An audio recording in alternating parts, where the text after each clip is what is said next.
Biar coba sini Vini akan bahas pengertian sebenarnya dari One Piece ternyata Oda berikan kepada satu karakter ini. Nah, mari tanpa basa-basi lagi, kita langsung saja wadaw. Stories, I'm a fool for your love.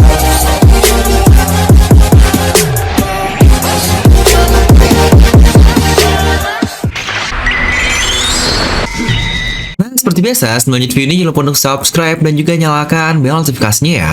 Karena kalian tidak akan tertinggal informasi menarik seputar One Piece hanya di channel Devil Nomi.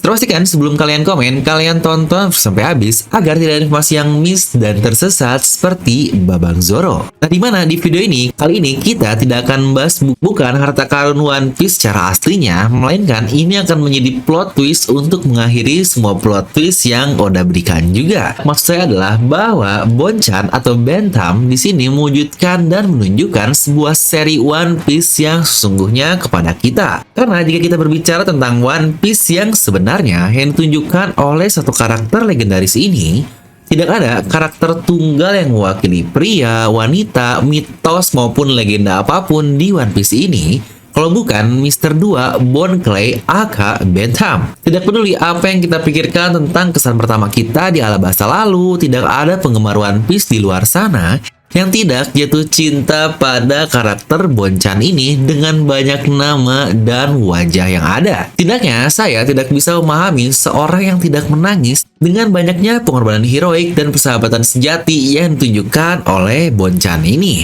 Nah, dengan munculnya Mr. 0 Crocodile yang sudah aktif bersama dengan Mr. 1 Dust Bones, dan bahkan Mr. 3 Galdino pun ikut-ikutan di chapter 1058 lalu, bukankah tentu saja karakter ini pun tidak mungkin terlewatkan kan?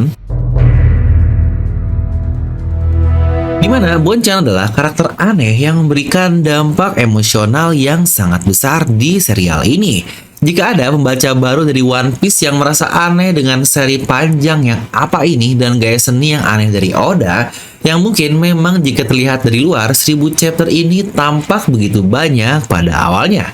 Tetapi begitu orang mulai membaca serial ini dari awal sampai akhir, setidaknya sampai 1000 chapter, mereka akan mulai bertanya-tanya tentang hal yang ada di dalam ceritanya, dan mereka akan berpikir kembali bahwa kebenaran cerita One Piece sebenarnya tidak terlalu panjang. Dan bahkan ini terlihat terlalu pendek dan terus kurang untuk kita ulik di sebuah cerita yang sangat detail ini. 1000 chapter terlihat begitu panjang hanyalah bagi orang-orang yang mungkin tidak mendalami One Piece atau hanya melihat kulitnya saja. Dimana desain karakter Eiichiro Oda terlihat agak unik di dunia permangaan, karena secara keseluruhan dia memiliki gayanya sendiri yang terlihat sangat berbeda. Orang-orang pun pada awalnya sering terkecoh dengan gaya gambaran dari Oda Sensei ini, di mana sebenarnya gambaran dari Oda ini adalah campuran antara seni dari barat dan seni dari timur yang dia padukan. Dan bahkan banyak sekali orang yang berpendapat bahwa gambaran dari Oda ini terlihat konyol dan tidak serius untuk membuatnya.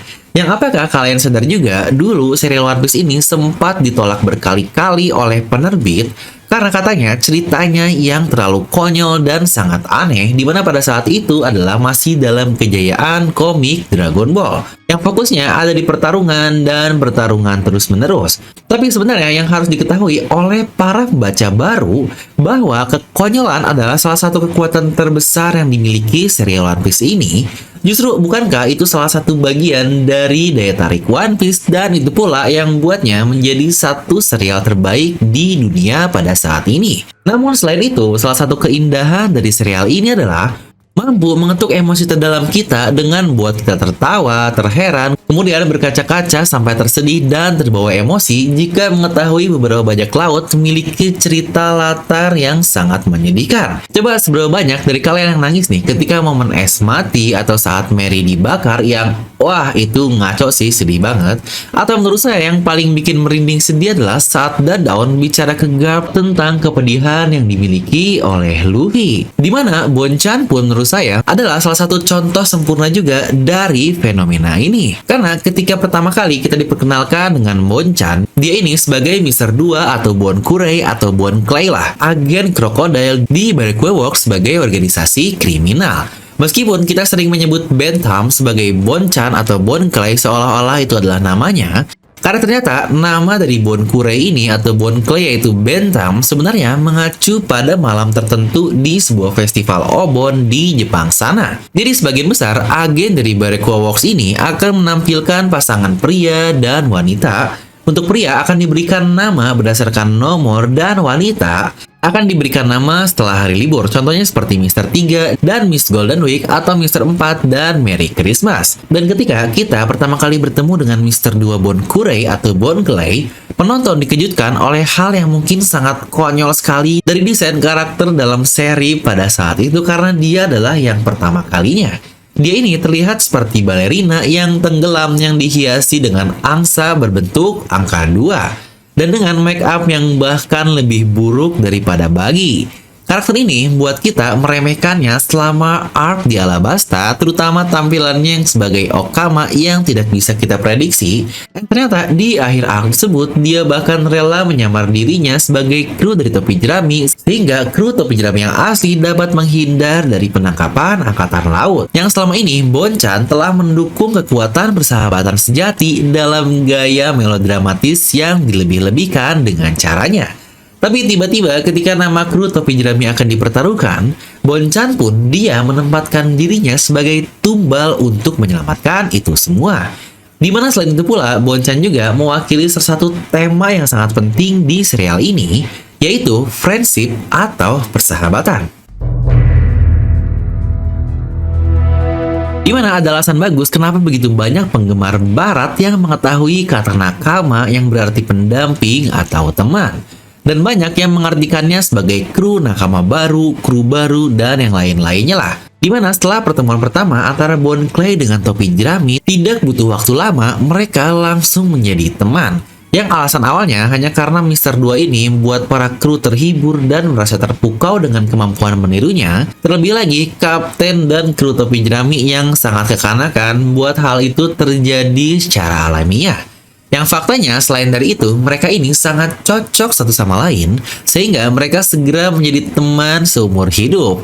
Namun begitu, kru menyadari bahwa Bonchan sebenarnya adalah agen dari Barequa Works yang sekarang memiliki kemampuan untuk berubah menjadi kru mereka sesuka hati. Yang akhirnya, topi jerami berencana waspada terhadap teknik yang dimiliki oleh Mr. 2 tersebut dengan menyuruh menggambar X di pergelangan tangan mereka, dan kemudian menutupinya dengan mengikat perban di sekitar gambar X tersebut yang sebenarnya ini ide dari Zoro yang tumben nih dia bisa pintar kayak begitu. Yang pada awalnya gambar X di pergelangan tangan itu untuk mewaspadai kemampuan dari Bonchan ini, yang tetapi pada akhirnya malah gambar X tersebut menjadi landasan untuk salah satu momen paling emosional dari kisah Alabasta.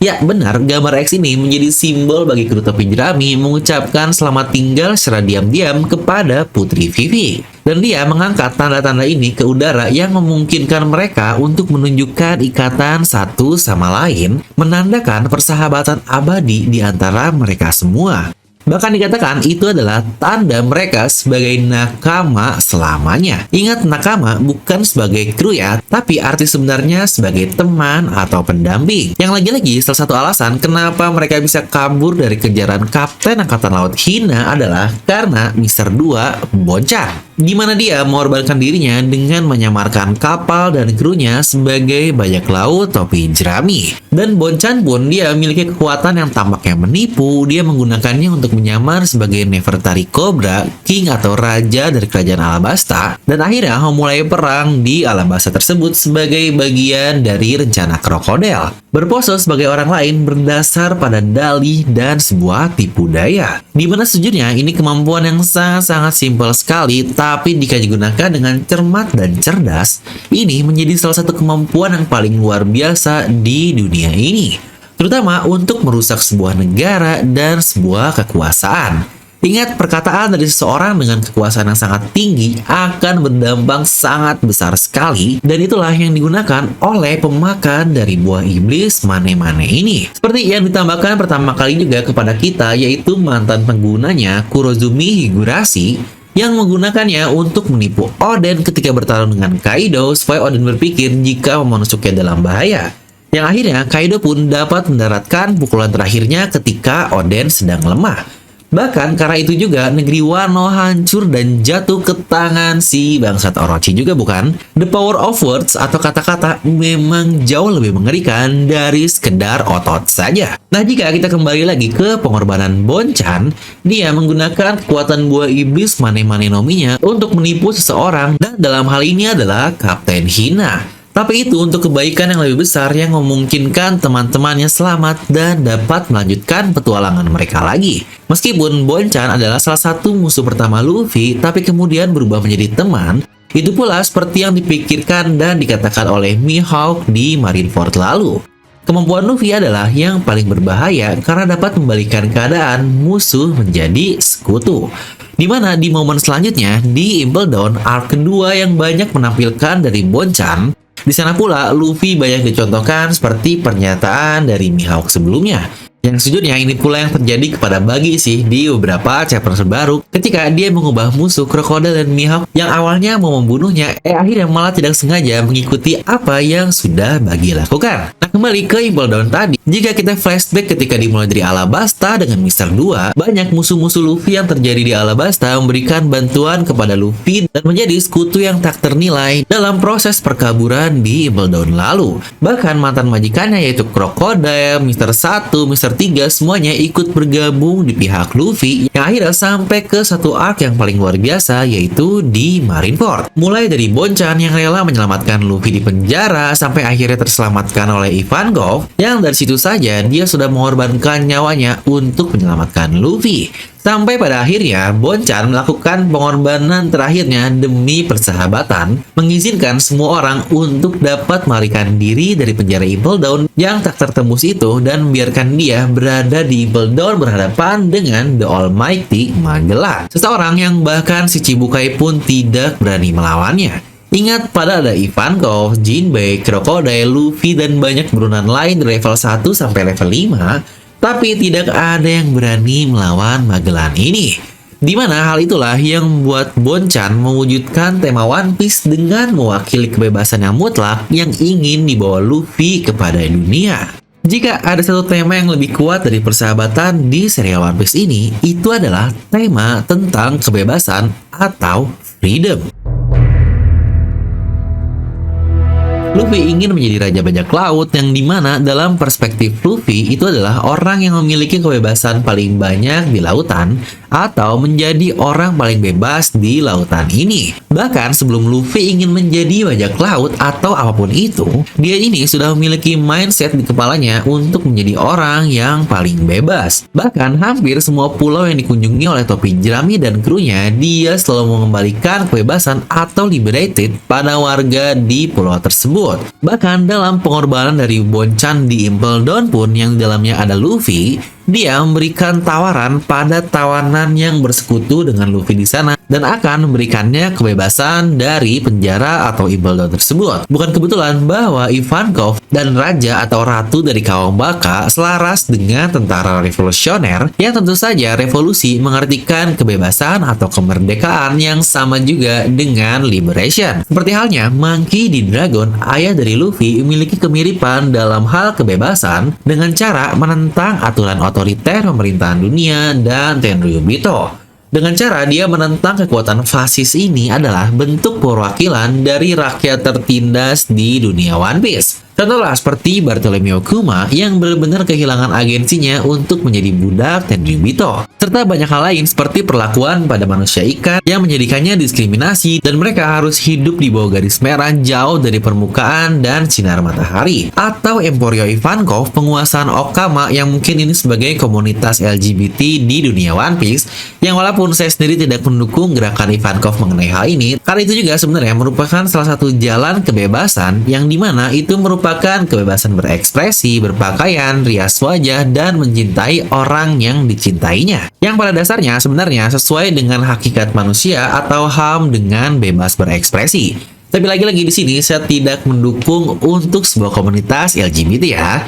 Yang bahkan jika kalian sadar pula, Okama di One Piece ini tidak benar-benar menjunjung tinggi dunia LGBT yang terjadi di dunia kita karena konsepnya juga sudah sangat berbeda. Nah, dimana untuk kasus Bonchan lagi, Mane-Manenya membuatnya benar-benar menjadi siapapun yang dia inginkan. Salah satu kebebasan berekspresi dan gender yang mutlak ini merupakan perpanjangan dari kata freedom yang akan diperjuangkan oleh Topi Jerami untuk membawanya ke seluruh dunia. Dan itu pula alasan kenapa di awal video saya menyebutkan bahwa Bonchan adalah One Piece yang sesungguhnya dalam tanda kutip. Karena Mr. 2 Bonkurei atau Bon Clay ini adalah salah satu perwujudan dari kebebasan itu sendiri. Dimana salah satunya adalah dari kemampuan menirunya dan dia pun bisa menjadi siapapun yang dia mau, dari cara berpakaian seperti apapun yang dia inginkan, cara dia merias wajah sesuai keinginannya, dan dia tidak membatasi ekspresi dirinya sendiri. Dia pula tidak peduli dengan perkataan orang lain terhadap dirinya karena baginya itu kebebasan berekspresinya. Dan seperti yang dia katakan, selama pengorbanannya di Alabasta, seorang mungkin menyimpang dari jalan manusia, seorang mungkin menyimpang dari jalan wanita, tetapi tidak ada yang menyimpang dari jalan kemanusiaan. Humanity as a whole.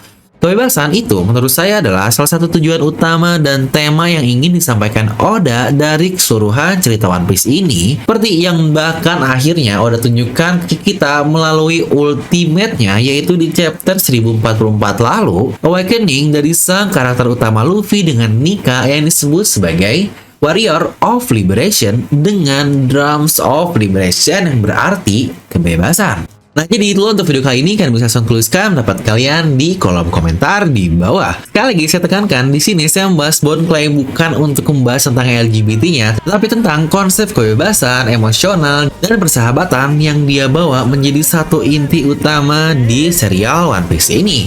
Nah, jadi itu untuk video kali ini. Like aja kalian suka, dislike aja kalau suka, jangan lupa untuk subscribe dan juga share ke teman kalian. Gue Dev pamit, and I'll see you guys next time.